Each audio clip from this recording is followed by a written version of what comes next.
नमस्कार, मैं अमित कुमार। आज आप लोग के सामने मैं बिहार की संक्षिप्त बिहार पढ़ाने जा रहा हूँ, जिसमें आपको बिहार से रिलेटेड वनडे एग्जाम से रिलेटेड आपको आने वाली वैकेंसियाँ में बहुत ज़्यादा हेल्पफुल सहायक होगी। आइए सबसे पहले आपको बिहार का कुछ नक्शा के बारे में बताते हैं और बिहार की कुछ चौहदियाँ हैं, जैसे कि देखिए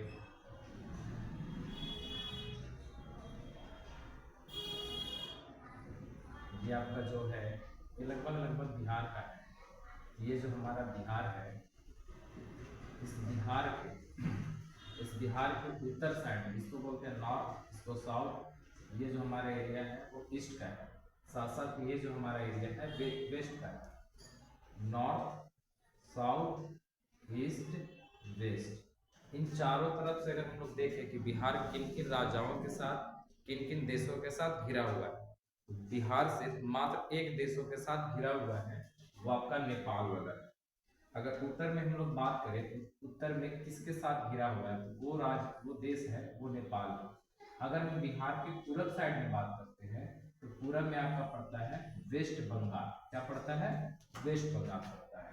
जस्ट अब हम लोग अपने जस्ट नीचे की बात किया जाए, यानी अगर हम लोग साउथ की बात करते हैं तो ये साइड में पड़ता है आपका झारखंड। अगर हम लोग पश्चिम की साइड बात करते हैं, इस साइड में आपका पड़ता है यूपी। ऊपर में क्या पड़ता है?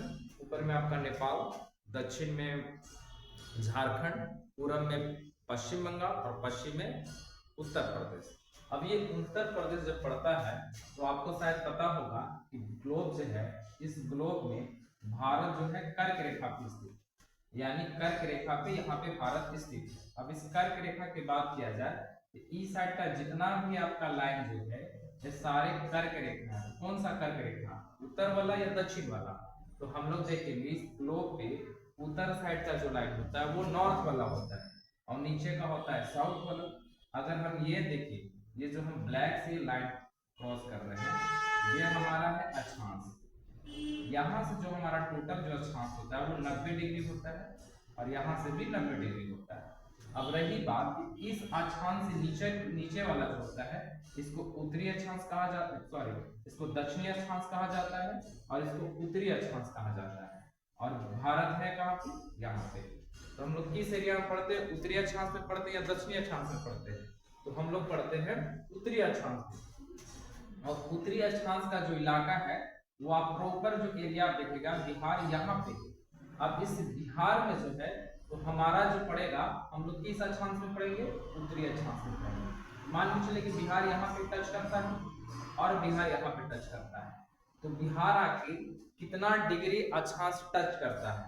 तो आइए हम आपको बताने की कोशिश करते हैं। जो बिहार जो है उत्तरी अक्षांश में जो टच करता है और दक्षिणी अक्षांश में कितना डिग्री टच करता है। तो उत्तरी अक्षांश की अगर हम लोग देखा जाए, बात किया जाए, तो यहाँ पे आपको मिलेगा उत्तरी अक्षांश में, और इधर में ये है आपका, ये जो हम क्रॉस लाइन कर रहे हैं, ये कौन सा लाइन क्रॉस कर रहे हैं? ये आपका देशांतर है। देशांतर यहाँ टच करेगा भारत का और यहाँ पे टच करेगा। तो ये जो ब्लू लाइन का ये साइड में जो क्रॉस किया हुआ है, ये हम इसको कह सकते हैं पूर्वी देशांतर, और इस साइड को हम लोग कह सकते हैं पश्चिमी देशांतर। यानी ये हमारा ग्लोब का पश्चिम साइड है और ये ग्लोब का हमारा पूरब साइड है, यानी ईस्ट साइड है और वेस्ट साइड है। अब ये जो हमारा एरिया जो है, ये हमारा कौन सा होगा? पूर्वी देशांतर या उत्तरी देशांतर? सोच के बताइए। ये हमारा होगा पूर्वी देशांतर। और ये भी जो हमारा लाइन होगा, ये भी कौन सा देशांतर होगा? पूर्वी देशांतर। और पूर्वी देशांतर में कितना देशांतर टच करता है? तो देखिएगा 83 डिग्री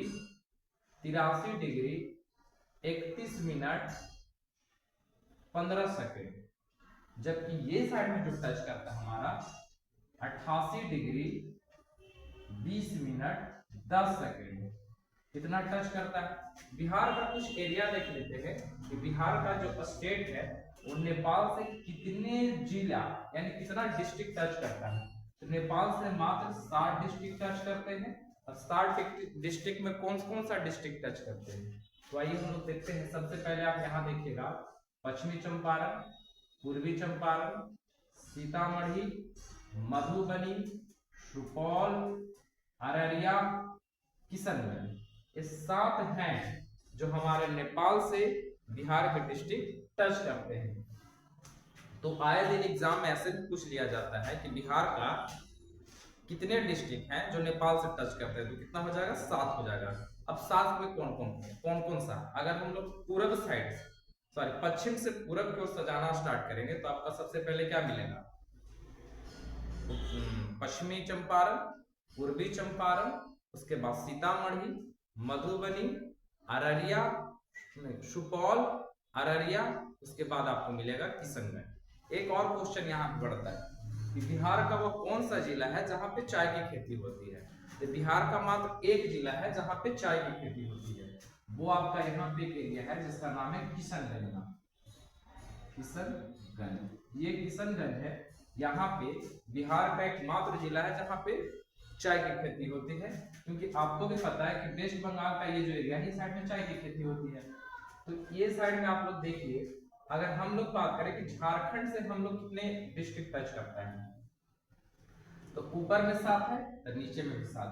7 कौन कौन सा, तो आपको मिलेगा यहाँ रोहतास, रोहतास के बाद आपको मिलेगा औरंगाबाद, गया, नवादा, नवादा के बाद मिलेगा जमुई, बांका, 1 2 3 4 5 6 और एक और मिलेगा आपका कौन सा है, एक और आपका एरिया मिल जाएगा भागलपुर। भागलपुर का जो एरिया है ये सारा आपका टच करेगा, समझ गए कि नहीं। जमुई, नवादा और एक भागलपुर, ये सारे एरिया आपका झारखंड से टच करता है।